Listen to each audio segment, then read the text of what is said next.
Hey guys, here we are back at the workshop. I don't know if any of y'all's been watching, but I've been doing a big modular, a G gauge modular railroad. Anyway, I went and did a backdrop for it, and I'm getting ready to start paint it. The last show I went to, I made sure it all fit up, but I had no paint on it whatsoever. What I did is this backdrop's all made of the extruded foam. It's like the blue foam 3M. Anyway, what I've done here is I've got a base coat, my base coat of colors on here. What I've done is I took after these all fit up on the modular correctly, is I've got them in order, and it's just like one really big mural. But anyway, what I'm doing is trying not just to have one solid color for the sky, and I've got a mixture of 3 colors. These are all Olympic paints. I'm using flat latex. First, I painted the whole thing with the latex kilts to make sure I had good, it would adhere well. But I'm using the Olympic. The darkest blue, or is a windjammer. The medium blue here, the one kind of in the middle, is the sail blue, and then I have the bottom one's a dusk blue.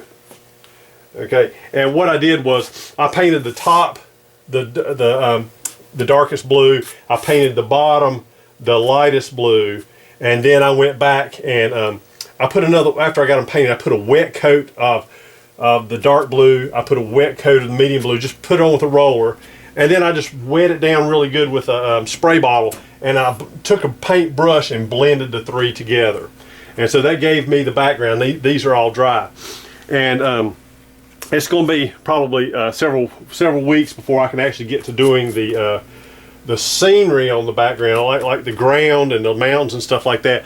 But before I go to the next show, I wanted to go ahead and get some clouds in.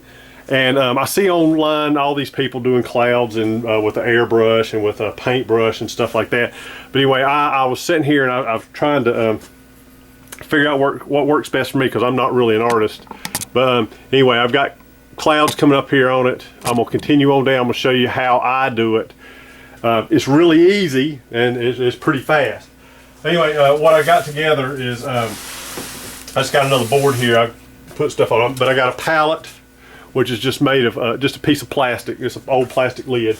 I got some old sponges I got at Hobby Lobby. This is a natural sponge, and these are man-made, and I just cut them in half. I have I think this is a light gray. These are just plain acrylic paints. I got a titanium white, and I got a rainy day gray, and that's the Anita's all-purpose acrylic. But anyway, these work out really easy. I just put a little bit of the each color. That's the titanium white, the light gray, and then the rainy day gray. I just put a little bit on each. If I got you on there. All right, I got a little bit of each one on the palette. Now, I've taken the natural sponge, and you need to go ahead and run these under water and get them wet, and then just squeeze out all the water you can get out of them. They work a lot better that way. But I try not to put too many clouds on one board. I'm just trying to vary them so it doesn't look too busy. And my clouds kind of have to stay high, because my scenery, or my buildings and my trees, are pretty high up on the modular. I just wanted some clouds in the background to kind of break it up. And my modular is kind of curved, so you won't see clouds. You know, you can't stand in one spot and see all the clouds on the whole modular. So anyway, I just take and dip. I try to work with the natural sponge first. I just dip it into the white, and then I just pick a spot. It doesn't matter where I'm going to put my next cloud. And then I just start dabbing. And I tell you, it's best to take another board and practice this a little bit first. I did on another board. It works pretty good. But I just start dabbing it, figure out what I want it to look like. Now, what I want to do is, in the middle here, I want to get all this white I can out of it, so we don't want too much on there. But anyway, and you know, I kind of squeeze the sponge to kind of get it at a point on the ends if I want, make it larger or whatever. Anyway, I'll do that, and then I'll pick another one and go ahead and put another one in. But all I am doing is just dabbing with the sponge.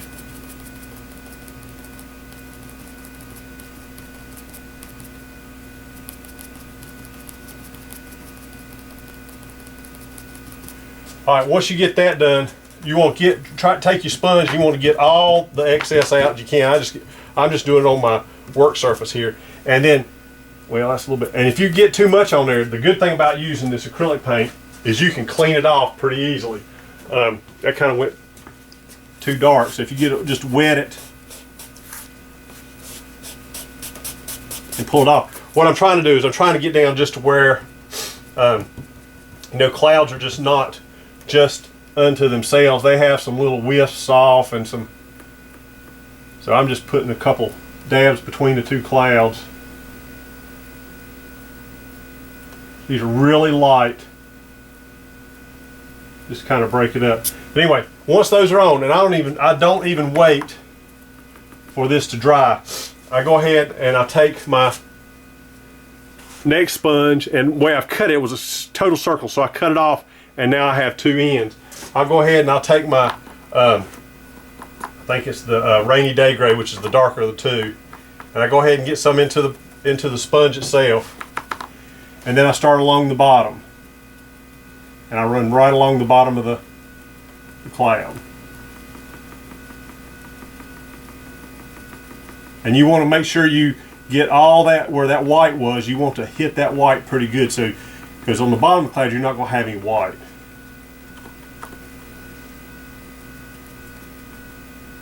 And then I'll just flip it around and take some of the lighter gray, and I'll come in right behind it.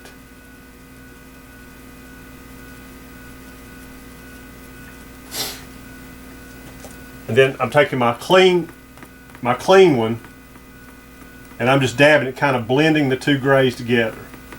And you just want to keep working with it till you get the look you want, because you know it's going to be darker underneath the bottom.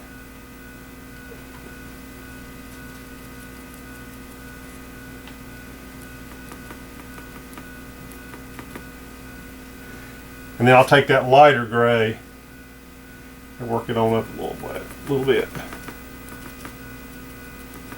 You look up the sky, the widest part of it's going to be, where the sun's hitting on it. It's according to where your sun's at on your, coming in on your layout, or your, mine's a modular. So. But anyway, so I'm just adding some gray to it. I'm going to come back over here to this other one.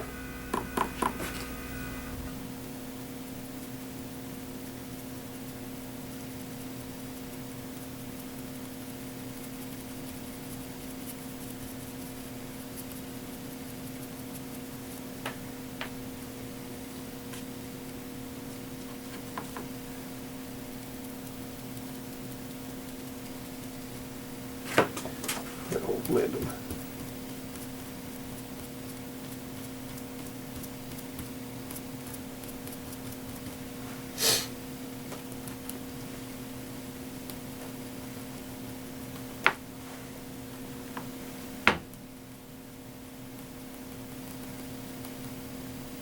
Now this gray here, now this is the sponge I've used to blend the two. Is you just want to hit some down below it, because your clouds are breaking up a little bit.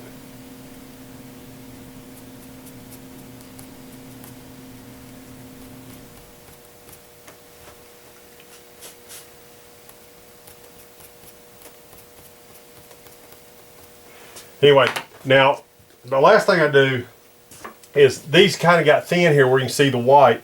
And what I do is I come back, and it's okay to see some of that blue through there, is wherever you figure your direction your sun's come from, is hit some heavier white just on the edges. It makes it look like the sun's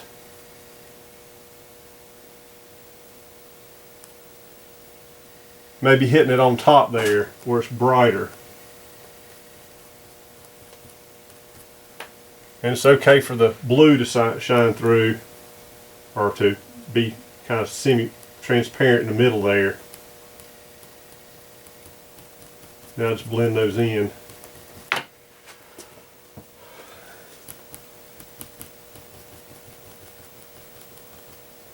And I just take and blend all that excess gray I have there, just bring it up into the white. Okay, now once that's dry, it kind of looks, the color changed just a tad. And like I said, all I'm using is a sponge. I think it works easy for me. For clouds, it looks. I think they look okay. It's hard to see from your angle the color I get, but it's over here is what I'm getting. You can see the darker underneath, and these are some I've done. I've already done and finished with. But all I'm doing is getting the clouds in now. I will eventually get to doing the basic scenery down here on the bottom. This is all using acrylics. The other day I did just playing around. I was trying to see, I had looked into getting somebody to paint it for me, and just using the acrylics, they work pretty good. The clouds look good up in the top. But anyway, I've got to get to this later. I don't do much painting, but I've just playing around with it, see what I can get done. I think I'll be satisfied with what I was able to do there on my final product. Anyway, I hope this helps. I hope you enjoyed the video. I'm sure I'll be doing more, and thanks again.